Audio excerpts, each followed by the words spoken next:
Happy Friday, everybody. Weekend's almost upon us. In fact, if you stand on your tiptoes, you can actually see the weekend.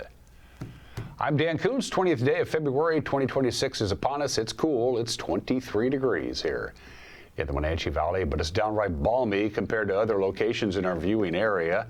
Right now, Ephrata's at 20, Moses Lake's at 18, Manson's at 17, Omak is at 16 degrees, and we're going to be below normal for our daily high temperature right into the weekend. We're not going to get bumped back up into the normal range by Monday or so. So think the weather for the weekend, really pretty low impact, all things considered. A little bit of snow in the mountain passes. Next week for the mountain passes and the ski resorts, a lot of snow. Snow level is going to be at about 3,500 feet with lots of moisture. Next week, everything above that elevation is going to come down in the form of snow and rain down here. Weather details are coming up. News, yes. Sports, lots. It's Friday. We'll have sports. Mariners begin today. Cactus League begins today. They are taking on San Diego. I believe, I think San Diego is the team that they share spring training facilities with down in Peoria, but I just drew a blank. It might not be true. Anyway, Mariner baseball is back. The games don't count, but we're excited about that. Anyway, we'll have that in sports. An opinion from Mike Mad Dog McNaughty. And if you haven't got your tickets yet for next Thursday for the Wenatchee World's Community Impact Awards, pick them up. It's a pretty good deal. Drinks, hors d'oeuvres, and hardware. 5 very well-deserved people getting awards. And today we're spotlighting Chelan County Sheriff Mike Morrison, who did not have a very good 2025. Who's kidding who? He's going to get the Local Hero Award on Thursday night. He sat down with our media partner, the Wenatchee World, to talk about his award. He'll be getting that hardware again. It's next Thursday at the local Televent Center at the Pybus Public Market. Starts at like 5:30 or so, something like that. Go to the Wenatchee World's website and pick up your tickets. The interview with Sheriff Morrison in the back half of the program. It's tour time. PTZs are fired up. We put quarters in all of them. It's not easy considering where they're at, but there we go. There is the Wenatchee Valley. Now, we only hit 34 yesterday. Our normal high is 43. We've now had 4 consecutive days with our daily high temperature below normal, but we've only had 9 days this entire winter when we've had our daily high temperature below normal. So it's still been very mild, even though we've been in a little bit of a cool snap right now. Union Valley. Good morning, Union Valley. High on the north shore of Lake Chelan. That's the butte there in the upper right-hand corner of your screen. Looks like the clouds might be a little bit higher up at Lake Chelan. Of course, Lake Chelan is higher elevation. It's about 500 feet higher in the air than the Wenatchee Valley. Good morning to Lake Chelan. And there is Rocky Reach Dam. Doesn't look like any of the spill gates are open. Why would they, I suppose? Good morning to Rocky Reach Dam. That, of course, is the Omi Garden camera, but it gives us a pretty spectacular view of our Rocky Reach Dam there. And that is a fantastic shot from Billy Goat. Starting today, I'm going to refer to that as William Goat Mountain because, of course, Bill Goat was the pioneer who used to homestead up there. No. That's Billy Goat. That's the highest camera. It's over 7,000 feet in elevation. Way off in the left-hand corner of your screen, just in view there. That little abutment is Canada, people. That is a pretty spectacular view, but it's chilly up there. It's only 16 in that neck of the woods up in the Pateras, Brewster, Bridgeport area. Well, from our friends at Colonial Vista Senior Living in Wenatchee, it's where comfort, care, and community come together. Not a lot to talk about today. Pretty just there. Lots of clouds, chilly, 33. That's all we're going to get to for the afternoon high. We only hit 34 yesterday, which is pretty much what we expected. And again, our normal high is 43 degrees. By the way, while you look at that, I'll let you know today will be 3 minutes and 17 seconds longer than Thursday. Sunrise this morning happened about 7-8 minutes ago at 6:57. Sunset tonight, 5:32. Snow tomorrow? Maybe. Only about a 30% chance of snow, and whatever we get isn't going to stick around very much, and we're going to get to 33 again. Snow level Saturday night is 1,900 feet. Above that snow, below that a chance of rain, but there's only about a 30% chance of precipitation on Saturday night. That chance of precipitation on Sunday goes up to 60 or 70% on Sunday, maybe even 80%. Snow level is going to be close to 3,000 feet, so Sunday we're expecting rain for the valley, snow for the upper elevations. Good chance of rain on Sunday night. Chance of rain on Sunday during the day is 70%. It goes up to 80% on Sunday night. Then it goes to 90% chance of rain on Monday, and we're finally going to get close to normal. And then a warming trend starting basically Sunday night and going through Thursday of next week. The mountain passes are expecting a considerable amount of snow. They are way behind on their snowpack, so that's good news for them. Bad news for you folks who have to drive over the mountain passes. Good news for you skiers out there. All right, what's making news on this Friday? I know, and in 2 minutes, you'll know. You're watching Wake Up Wenatchee Valley on the NCW Live channel.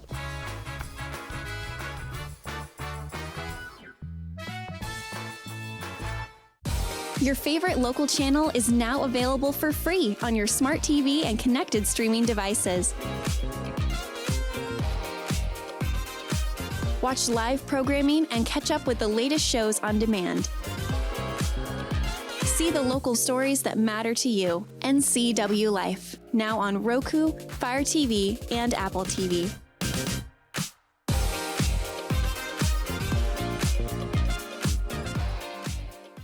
Hi, I'm Amanda Walden with A. Walden Insurance Group. Medicare can be overwhelming, but you don't have to figure it out alone. I've been helping people understand their Medicare options for over a decade.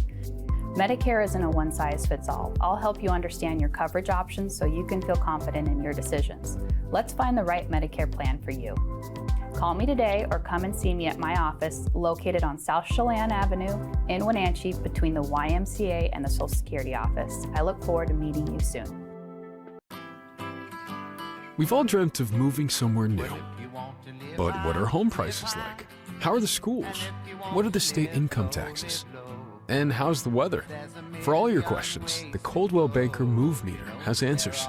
It's the only tool that lets you compare cities by cost and quality of living, so you can get a better idea of what your dream looks like and start making it come true. The Move Meter, only from Coldwell Banker. Live well with Coldwell. When your heating or cooling system is giving you trouble, call the diagnostic doctor from Dick's Heating and Air Conditioning.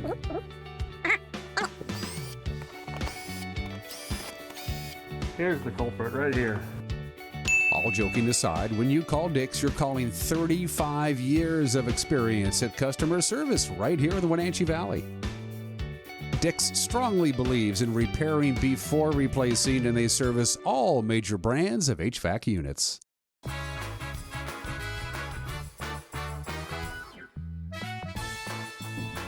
Lots of clouds, 23 degrees, just a gray, blah, February Friday is in store for us. We're only going to get to 33. Quite a bit of cloud cover. Going to do it all over again on Saturday. Things will start changing a little bit come Sunday, and it looks like a pretty warm and wet period begins on Monday. It's 8 minutes after the hour. A former Sterling Junior High School custodian accused of sexually abusing a student pleaded guilty on Tuesday to one count of third-degree rape.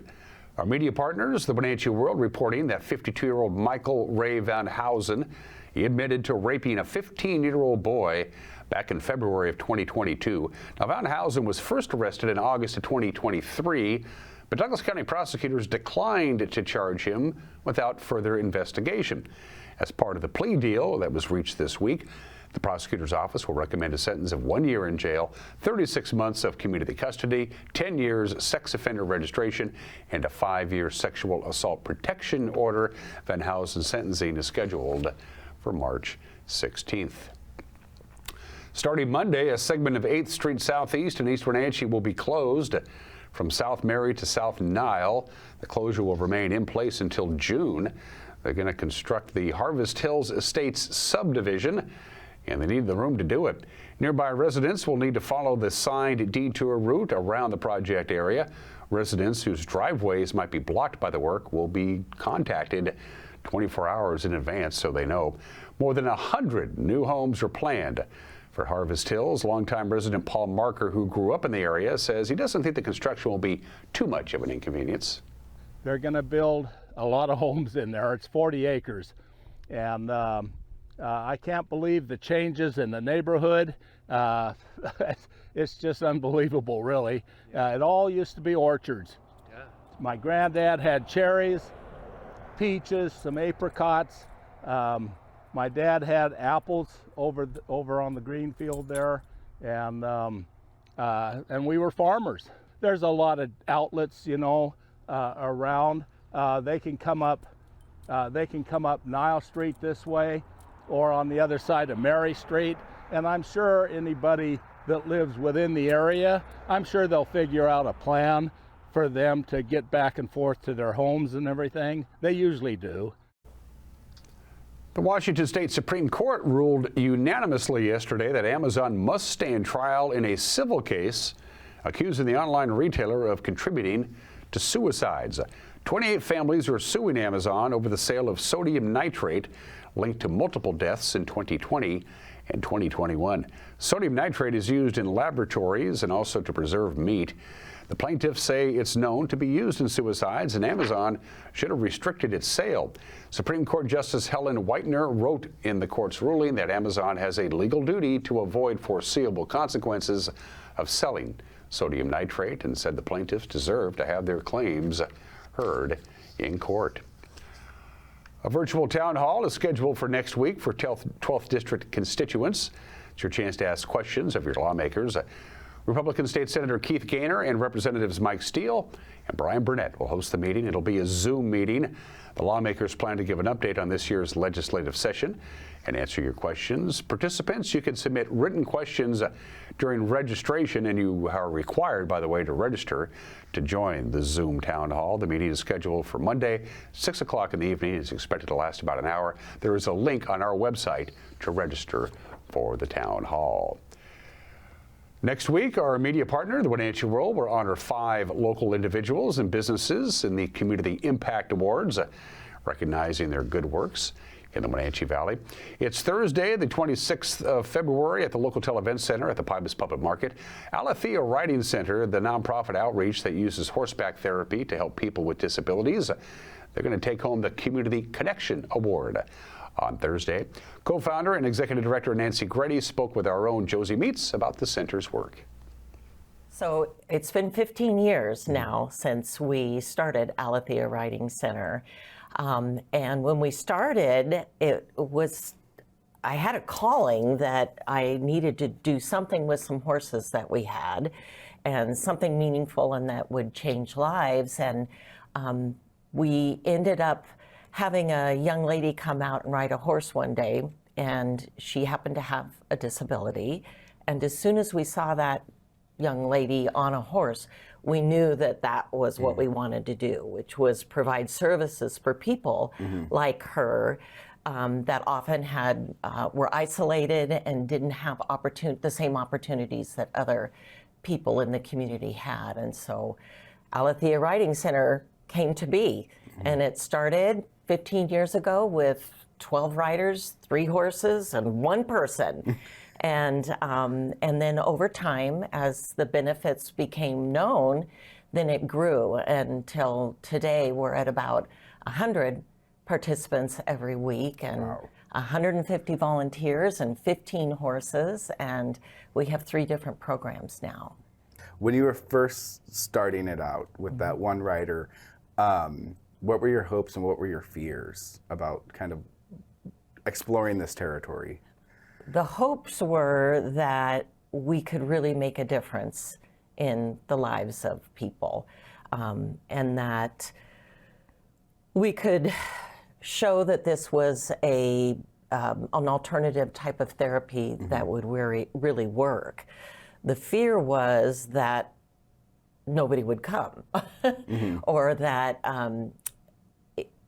it wouldn't be successful. But very quickly that changed, and we knew that this was something that worked and that the community supported. And so we were very excited about the prospects of what could happen. With the number of lives that Alethea has touched, how do you measure that impact beyond just like numbers of people? The stories that we hear people tell, the stories that parents and caregivers give us about how the impact of what they're receiving at Alethea impacts entire lives. Some people we've heard that could never, say, ride a bike or catch a ball, which are everyday activities that people like to engage in, that children or participants would go home and be able to transfer and be able to do those things on their own. What motivates you to keep doing this work? The stories that I hear from the families, the impact that it makes on the volunteers who work with the individuals that come to Alethea, the staff, just seeing changes that occur in everyone who's involved in the program motivates me. Seeing confidence, seeing empowerment, seeing purpose, seeing belonging, and seeing community, it all keeps me motivated. And I think I would say anyone who's involved keeps them motivated as well. How has this journey changed you personally? This journey has opened up so many doors to friendships, to understanding the incredible community that we live in. And I think I have a much greater appreciation for people and for the individuals who become part of the program as participants. I think I just have a greater understanding and love for all of that. And finally, on this Friday, the second annual Granny Apple Pageant, looking for its next Royal Court. The pageant, hosted by Colonial Vista Senior Living, they seek contestants to compete for a chance to be named queen or one of two princesses who will ride in the Stimmill Growers Grand Parade coming up on May 2nd. The Granny Apple Pageant consists of speeches, a ball gown presentation, and a talent competition, which can showcase skills in art, quilting, music, or other lifelong skills. Registration is open now. Deadline's March 23rd. If you're interested, go to the Colonial Vista website. They will announce the contestants on March 30th. And that's the news on this Friday. For the first time in a long time, a number of people around here get a weekend. That includes me. Of course, I just got back from vacation. In any event, get your weekend going by keeping yourself in the loop by watching the news tonight, 5 o'clock, 6 o'clock, and 10 o'clock, the NCW Life Evening News, 5 o'clock, 6 o'clock, and 10 o'clock on television. If you don't do television in the traditional way, YouTube.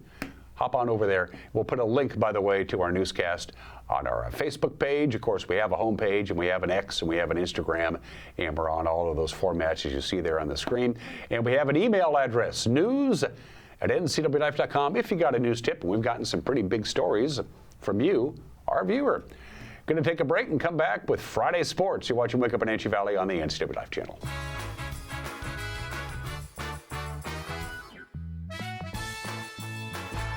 Are you dealing with a pest or weed issue and you just don't know what to do? We use the best pest control methods approved for areas with kids and pets. Whether it's rats, mice, ants, or spiders, or something else altogether. We provide the coaching and solutions you're looking for. And you can know that your dollars are supporting a local, family-owned and operated business. Allow us to help you get back to living healthy and pest-free.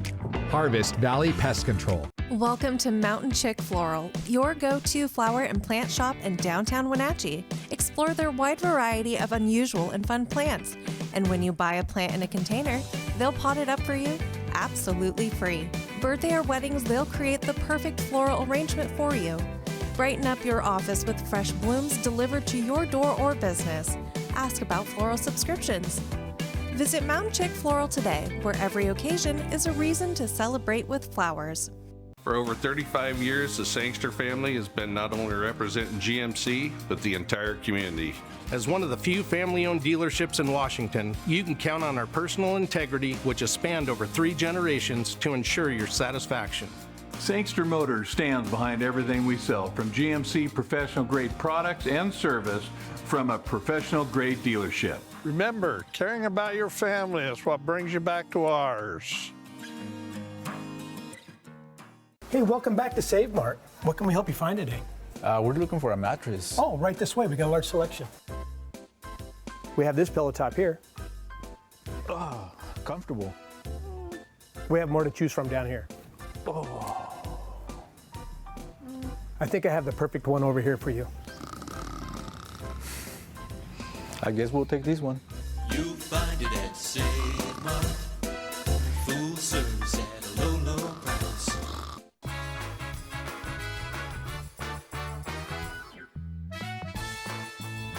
"20 minutes after the hour, sports." Okay, the games don't count, but who cares?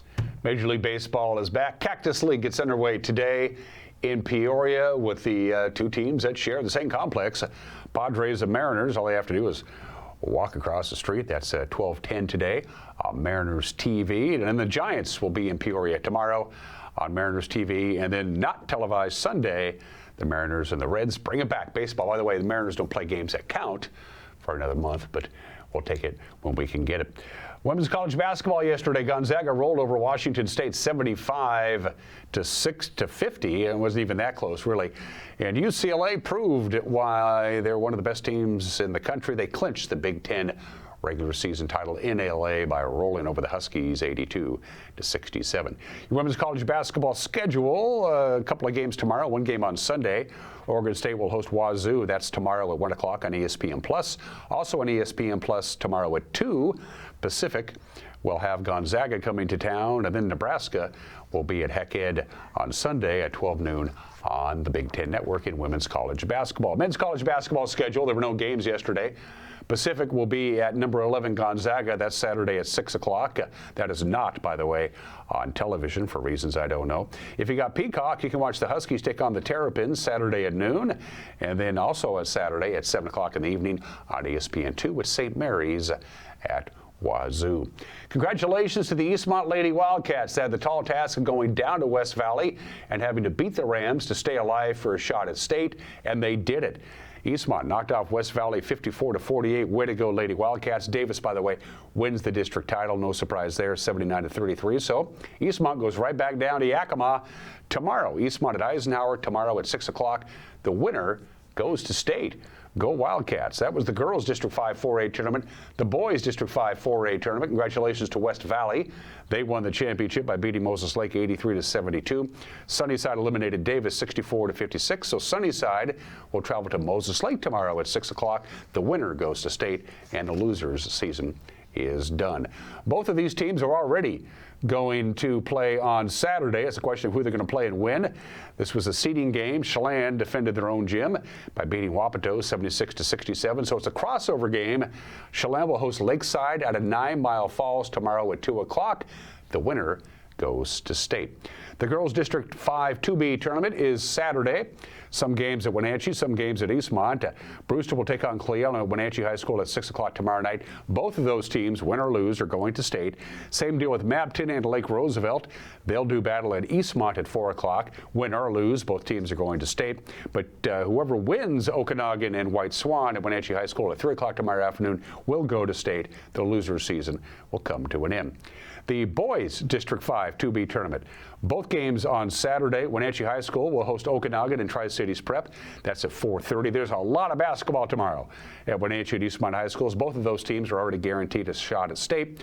And both Liberty Bell and Warden will be going to state. We know that, but somebody has to win a title. That'll be at Eastmont High School at 1 o'clock tomorrow afternoon. The girls' District 5 1B tournament. All of these games are at Wenatchee High School. Makes it easy. You don't have to drive across the bridge.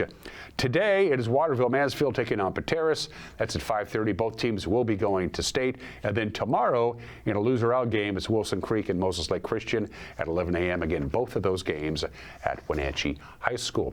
The boys' District 5 1B tournament. Again, both games at Wenatchee High School tonight. Moses Lake Christian will take on Oroville at 7:30. Both of those teams are heading off to state. And then tomorrow at 12:30, it's Antioch and Wilson Creek. The winner moves on to state. The loser's season comes to an end. MAC Classic 37 got underway yesterday at the Tacoma Dome for the big schools, the 4A and the 3A. And there is an Eastmont wrestler who has a chance to take home some medals. Congratulations to Alana Dickinson. She's a quarterfinalist in the 115-pound division. Gracie Peterson of Eastmont went 1-2 in her matches yesterday at 140 pounds. Stephanie Salgado out of Wenatchee High School didn't win a match yesterday at 155 pounds. But two wrestlers from Moses Lake are in the semifinals, and the Moses Lake girls wrestling team currently sitting in third in the team standings. Mac Classic 37 boys wrestling. Eastmont had a huge contingent, and congratulations to Daxton Dixon. He has a chance to take home a medal. He went 3-1 yesterday for the Eastmont Wildcats. Congratulations there. The Wenatchee Panthers have one wrestler who has a chance to get a medal, and that would be Michael Mawukia. He went 3-1 yesterday. Luke Flugie 3-2. John Gutzweiler went 2-2. Derek Varga failed to win a match. And can't forget about the Wenatchee Wild. Just 13 games left in the regular season. They are currently outside looking in on the playoffs. They can make a bit of a run, but they got to start winning some games, and they need to do so on the road. They'll be in Victoria tonight at 7:05, tomorrow at 6:05. You can tune in to 560 KPQ and listen to Austin Friday call the game if you are so inclined to do so. And those are just some of the games that people are playing. Your obscure holiday, there's a number of them to choose from. You can commemorate National Cherry Pie Day today. It's National Muffin Day. Do you know the Muffin Man? I do. Good buddy of mine. National Comfy Day. National Handcuff Day. Full disclosure, I've been handcuffed. It's National Caregivers Day. It's National Tartar Sauce Day. So break out the fish sticks, but today we love our pets. And in this country, really love our pets. I can't remember how much, I found this stat the other day and I forgot to write it down, how many billions of dollars that we spend to take care of our furry friends here in this country. The number of households that own a pet in this country. 60 million households have a dog, at least one dog. 47 million households in this country have at least one cat. 12 million households have fish, freshwater fish, I should say. 8 million households have birds. 4.7 million households have reptiles, if you have a snake or a lizard or an iguana hanging around your house. And 2.6 million households have horses. Now, those are households. How about the actual number of pets? We don't have exact numbers. Nobody ever bothered to count them.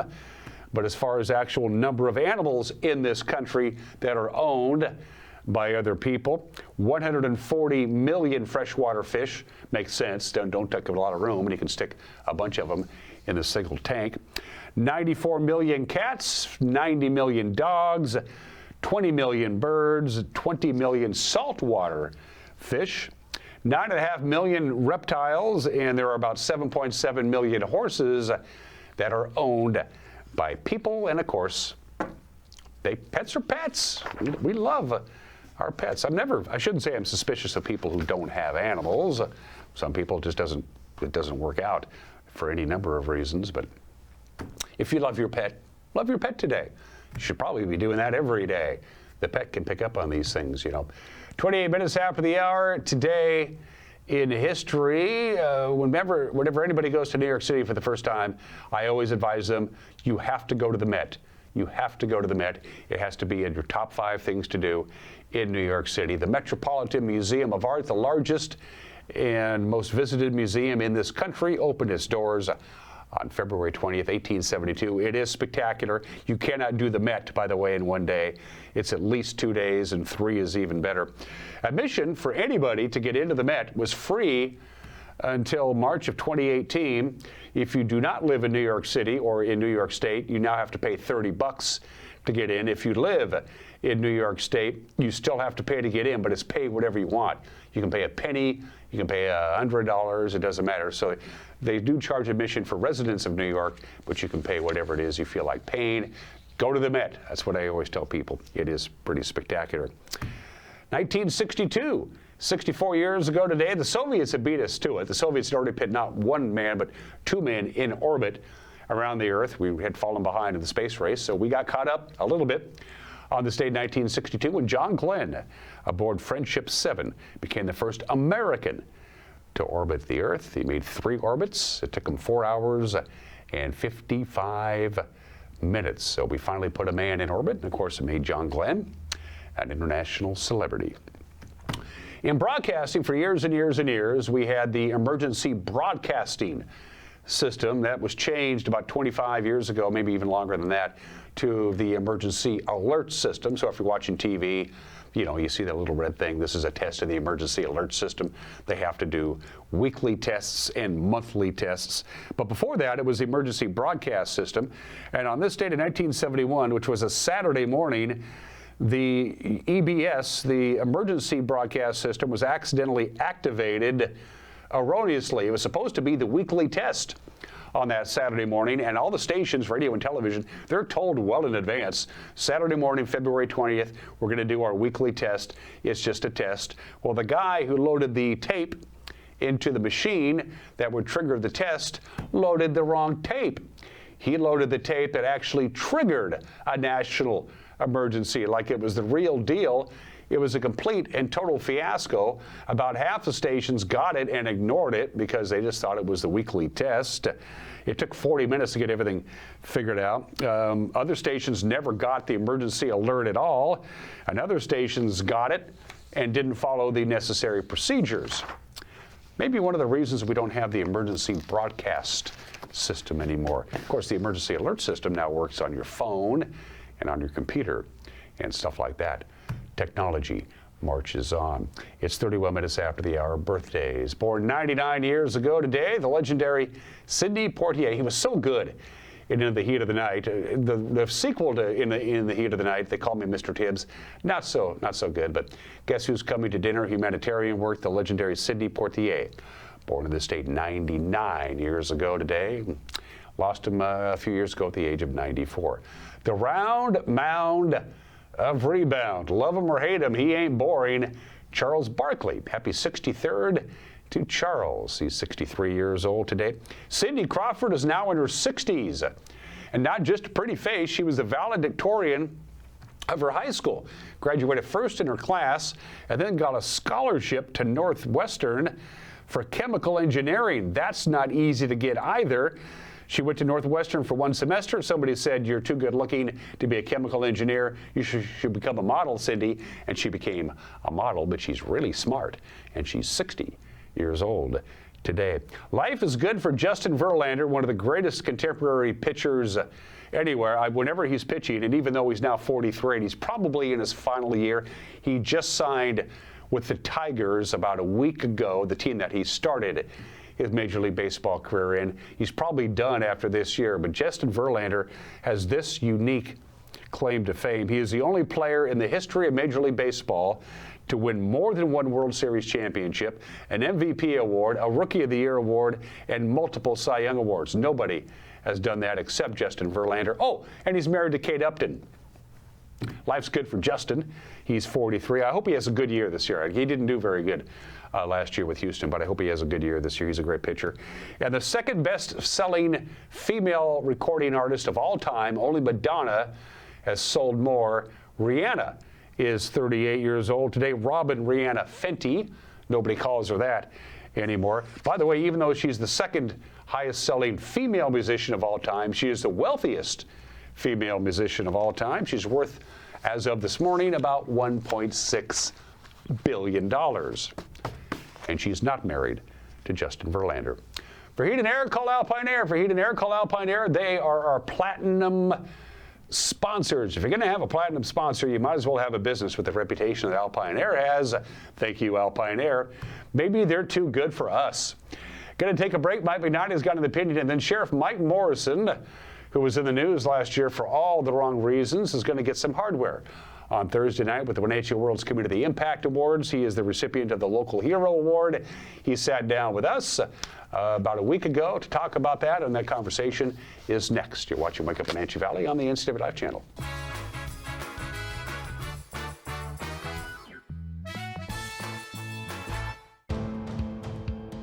NCW Live channel is your local TV station.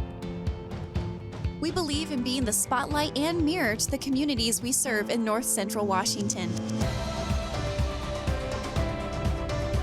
Programming on NCW Life would not be possible without our sponsors. Special thanks to our platinum sponsor, Alpine Air. Turn to the experts at Carrier and Alpine Air. Fibercrete fireproof safety rooms can be the difference between life and death for you and your family. Typical fireproof safety rooms are 8x8 Fibercrete panels providing a solid sanctuary. Fibercrete safety rooms can be above ground, buried underground, or built within new home construction. Best of all, a safety room by Fibercrete is very affordable. Call 360-770-2088. You owe it to your family to find out more about Fibercrete safety rooms. Highlander Golf Course and Grill, your place for fun, food, and friends. Happy hour every day, 2 to 7. Try their brand new menu and famous prime rib every Saturday night. Planning a celebration? Book your holiday party, wedding, or private event, even in their exclusive simulator rooms. Highlander Golf Course and Grill, where every day is a celebration. Visit today.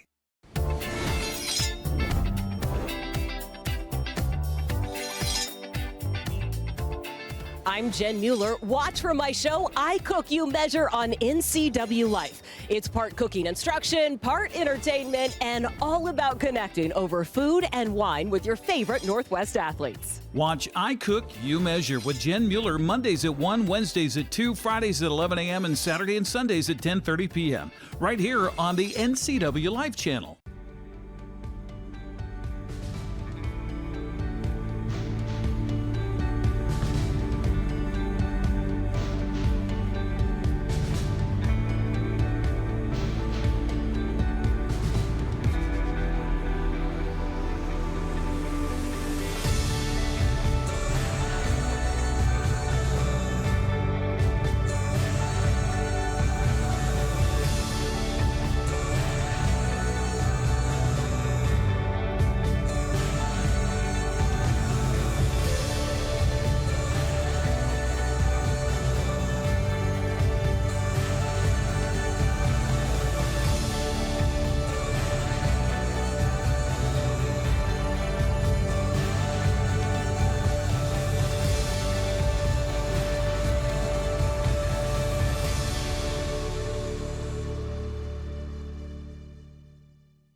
Hey, this is Mike Mad Dog McNutty, and everybody's entitled to my opinion.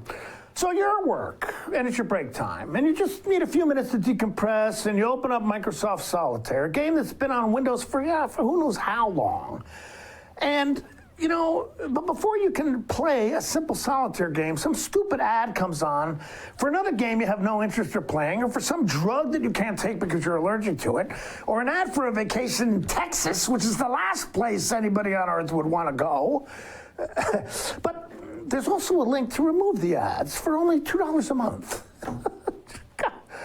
You know, my question to Bill Gates is this: Yo, Bill, how much money do you need? How much do you want to soak me for? Yeah, you really want to hit me for an extra $2 a month just so I can play a cheesy game that comes with an operating system that you're already charging me a rental fee for? I mean, come on, enough is enough. Jeez, how much money do some people need? This is Mike Mad Dog McNutty, and that's my opinion.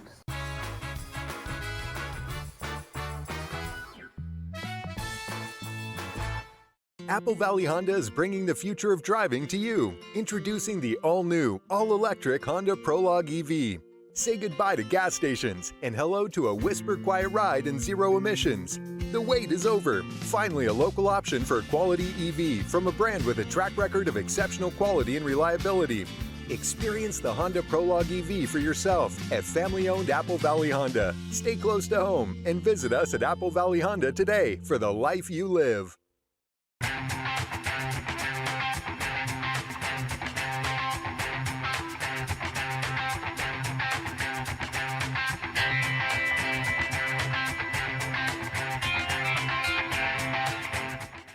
News, weather, and sports. It's all here weekdays at 5, 6, and 10 on your local news source, the NCW Life channel.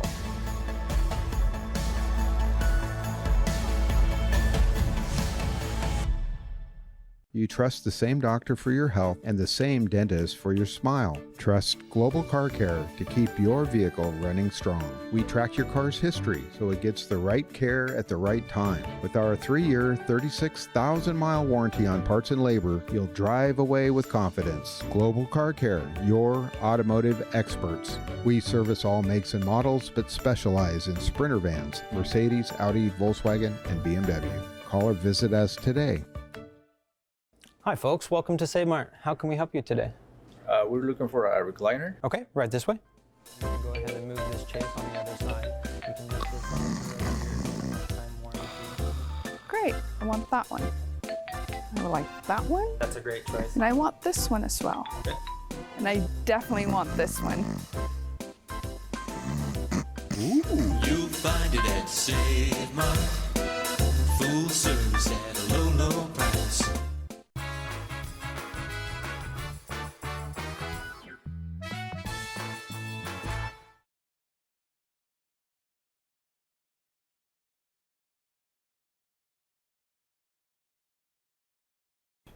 I'm Jenni Rodas with the Wenatchee World.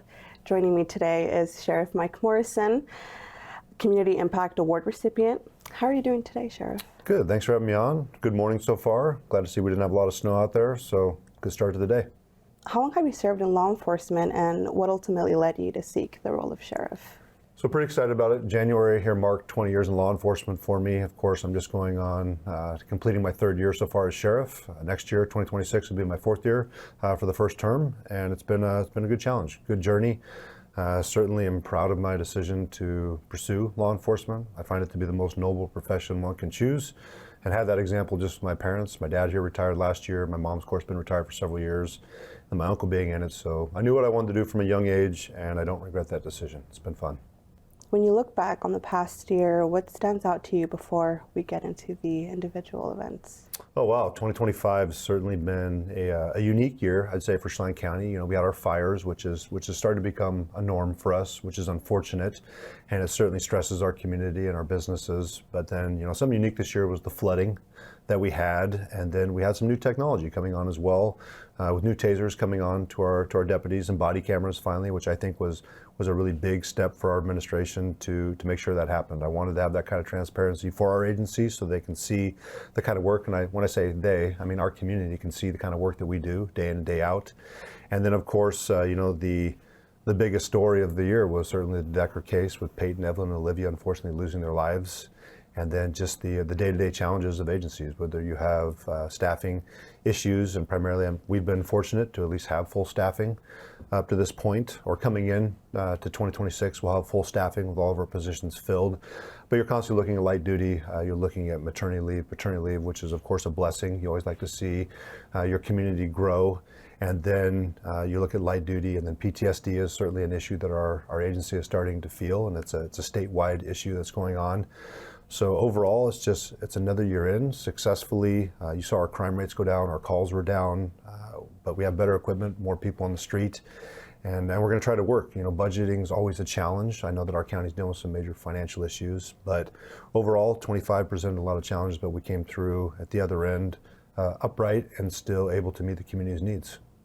For people who followed this closely, the search for Travis Decker unfolded over an extended period and involved multiple agencies. How would you describe the scope of that case from your perspective as sheriff?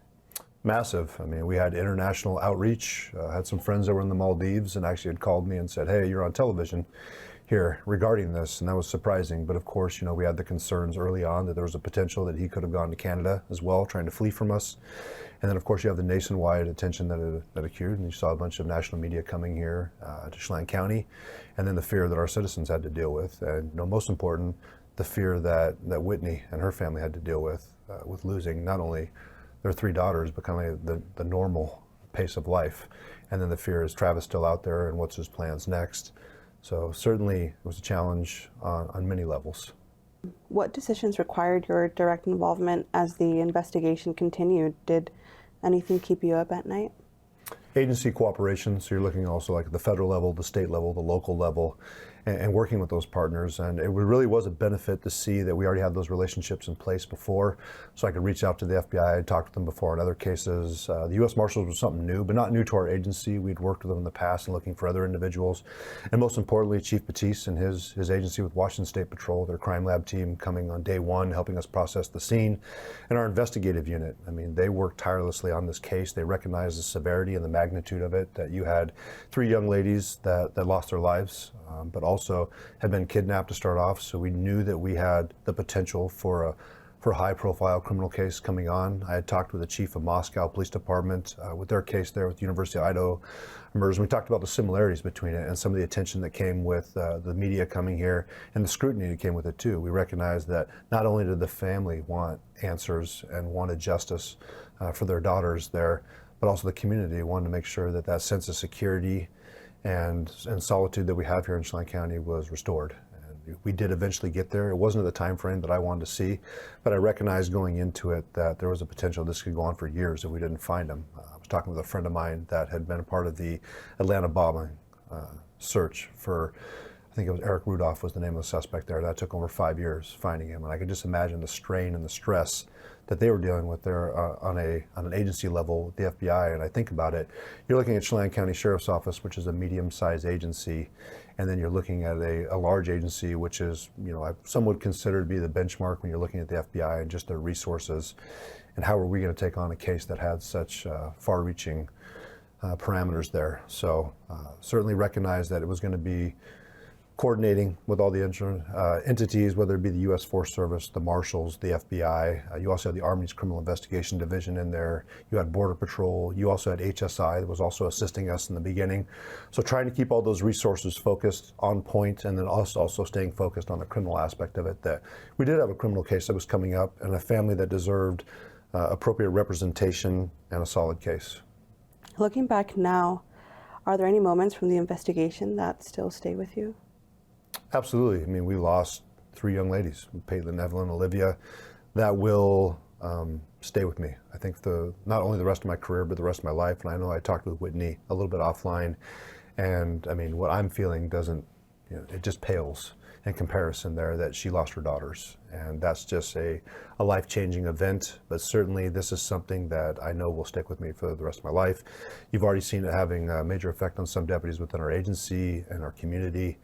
And it hurts. I mean, I'm a parent. I have 3 kids, and I couldn't imagine losing my kids, but also to see Whitney go through that same struggle, but just how strong she was throughout the process was impressive. But this is a case that you won't forget. So, like you said, this was such a big case for your department, but some other major events took place as well later in the year with Labor Mountain and Lower Sugarloaf fires. Absolutely. And the flooding in the surrounding areas of Leavenworth and the state as well. During this year's wildfire season, Chelan County Emergency Management handled many of the evacuations and shelter notices. How did you oversee or support that work as sheriff? Just making sure that we already had invested in emergency management, just like previous administrations have done as well. This is the backbone of our county. It's not typical that you see major crimes like what we saw this year with the Decker case or other incidences. Primarily, we're focusing on fires, flooding, landslides. And we have the benchmark agency when it comes to emergency management, and that's just making sure that we're investing in it beforehand, so when we do need it, like we saw this year, that it just goes through seamlessly. And really, it comes back to the people who oversee it. So you have Rich Magnuson there, Stan Smoke, and Jason Reinfeld as a sergeant, in addition to support staff, and you saw them, again, doing what they do every single year, and that is providing services to the county, to our citizens seamlessly. And it really is, like, we are the benchmark when it comes to Washington State. I know, being an executive board member now with the Washington Association of Sheriffs and Police Chiefs, our operations plan is something that WASPIC has adopted as the state model for how things should be done. We know that previous Governor Inslee had also referenced ours as a benchmark, and you saw the investment in Everbridge. Our notification system that came on was getting messages out quicker to the community. And we recognize we're not perfect. We're still working to provide even better services, but overall, I would put our emergency management up against anyone in the nation. And certainly you saw them again shining and doing what they do best, and that is serving our citizens, keeping them safe. And I know at times it certainly is a nuisance, I think, to some, that they're like, oh, why do I have to leave now? Or why are you guys continuing to send notifications to us? That's because that's our job, and we're supposed to protect, we're supposed to serve, and that goes beyond just the criminal aspect, but also something that's very unique with sheriff's offices is that you have the emergency management division there, and that you also have good people in place who have been through this before. And I'd be remiss if I didn't pay respects to Ken Sisson, who was the former sergeant who oversaw that program. He certainly put a lot of time and effort, and there were people who came before him as well. And just appreciate the work they did, the foundation they set, and we continue to try to build off of that, and we'll continue to do our best. We know that we haven't seen our last fire here in Chelan County. The flooding was something certainly unique, but I'm sure that we will see flooding again in the future, along with mudslides that we know are to come now with the fires having ravaged our county over the last several years, and now the flooding. So we're seeing that. We saw some mudslides over Blewett Pass. We saw it out there in Stehekin. We saw more up there by Lucerne and also Rio Tinto in the Holden mine, Holden Village area, sorry. So that's going to continue to be a challenge for us, but I know we have the right people in place, and our emergency management division will step up again. When flooding affected areas around Leavenworth, how did emergency management and the sheriff's office work together under your leadership? Exactly like we've trained, planned for. Stan Smoke had just come up with our emergency response plan here, I believe it was last year. And Stan, if I'm mistaken, correct me here, but that is something that we've just gone through. We do tabletop exercises.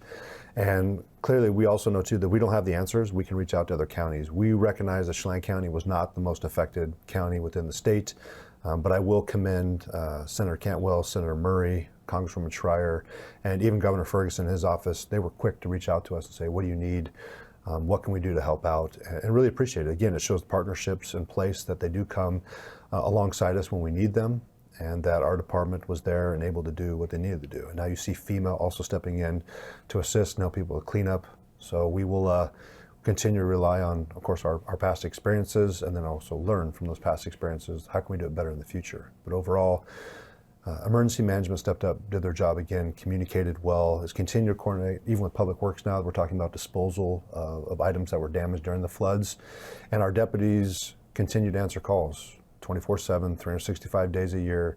Operations don't stop. We know the calls don't stop, and people still need our assistance. And even if there's a fire, if there's a national manhunt, or if there's flooding, they still expect that if something's wrong, they're going to call a deputy and they're going to be there. And we were just going through our contracts. We've just finished them up with the city of Eniat, the city of Cashmere, Leavenworth, and Chelan, that will now be again in agreed services with them for 5 years. But looking through the studies there in Chelan, it was showing a response time of 3 minutes on average for deputies coming up.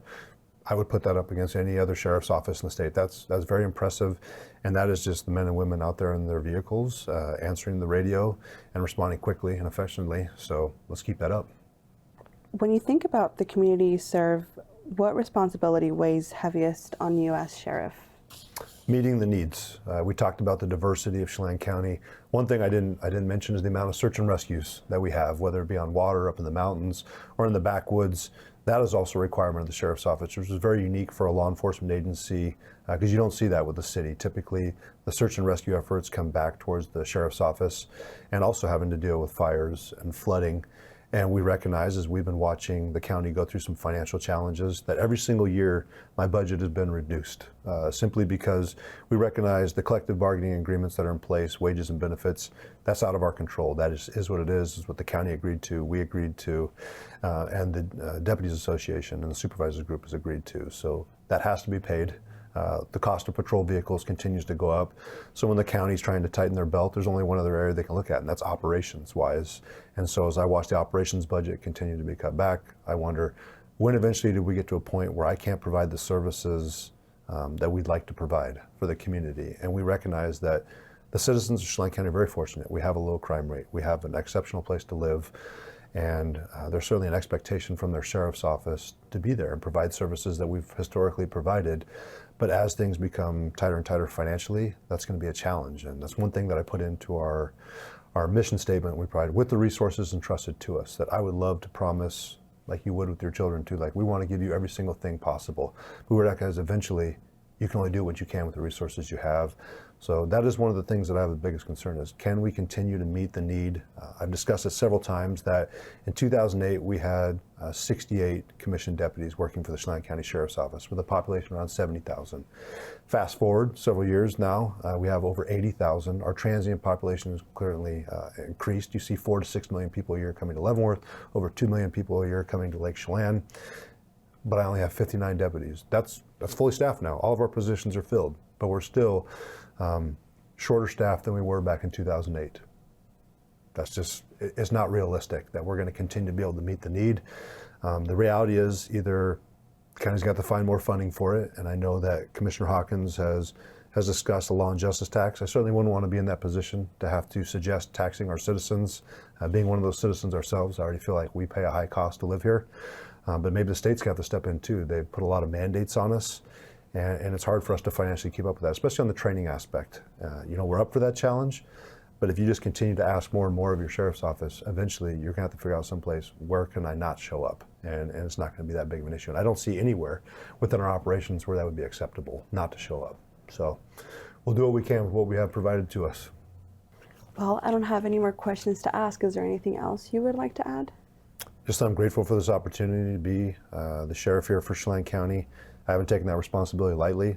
I recognize that there's been some good learning moments as well, being a first-term sheriff, but just overall, I'm grateful for it. 20 years into this, I still enjoy serving, and I continue to think that we're going to do better and better every year. We're going to evolve, we're going to adapt, and you're going to get better services than what we saw when I first came into law enforcement. So 20 years ago, I'm glad to see that we've changed and we've become better, more efficient, and that's going to continue to happen. Well, thanks for joining me today, Sheriff Morrison. Thanks for having me. I'm Jenni Rodas with the Wenatchee World. Thanks for joining us today.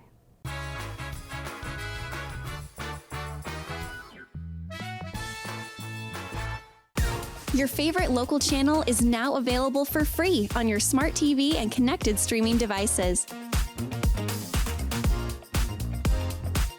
Watch live programming and catch up with the latest shows on demand. See the local stories that matter to you. NCW Life, now on Roku, Fire TV, and Apple TV.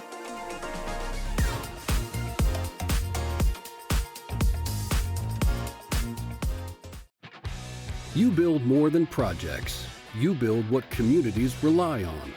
When the job site runs on results, put Kubota to work. Backed by expert service and support from your local Kubota dealer.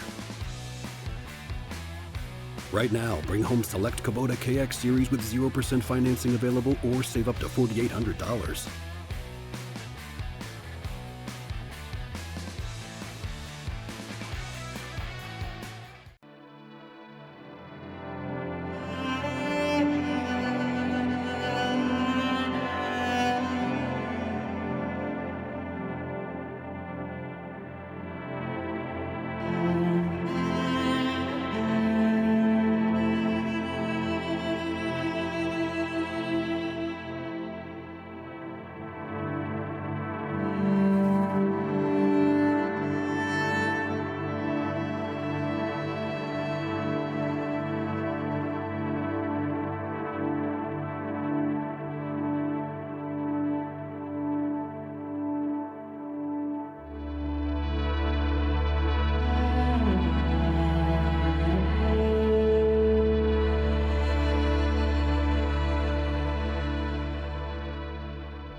You saw a really cool time-lapse video there of the Nanapoc Ridge camera over Lake Wenatchee, and then you saw a live shot of Lake Wenatchee. Big difference, isn't it? But not really what's going on. 23 degrees is it. It's kind of a gray, cloudy, kind of just a day there. We'll have to slog through some pretty mediocre weather for the next couple of days. Things are going to get active by Sunday evening. Quick heads up, though, if you're heading into the mountain passes, not too bad this weekend. Light snow in the Cascades on Saturday, a little bit on Sunday, but it's going to be, by the time we get to Monday and into the most of next week, for that matter, it's going to be a lot of snow. Winter travel conditions are expected in the mountain passes for all of next week. As you see there, we're going to have a significant warming trend, but we got to get there first, and we're not there yet. Lots of clouds, no precipitation to the forecast. Forecast high of about 33. Another chilly one tonight, 19 for the overnight lows. So that afternoon high for all the way through Monday. Below normal, but a gradual warming trend. Now, tomorrow we do have about a 30% chance of snow with a high of about 33 degrees. Saturday night, 30% chance of snow. Snow level Saturday night is going to be right around 1,900 feet, but there's really not a lot of active weather out there. We'll get down to 24 for the overnight low on Saturday night. And then on Sunday, we start talking about rain. Snow level is going to start out at 1,900 feet on Sunday morning, but by Sunday afternoon, it'll be close to 3,000 feet. And we'll get up to about 36 degrees. 70% chance of rain, especially on Sunday afternoon. 80% 50% chance of rain on Sunday night with the snow level at above 3,000 feet. Snow level will be close to about 3,200 feet on Monday. 90% chance of rain there. Chance of rain Monday night with an overnight low of 33. Chance of rain on about Tuesday. Once we get to Sunday night and Monday, the snow level is going to be right around 3,000 feet for most of next week. And that's it for us. Have a great weekend. See you Monday. Bye-bye.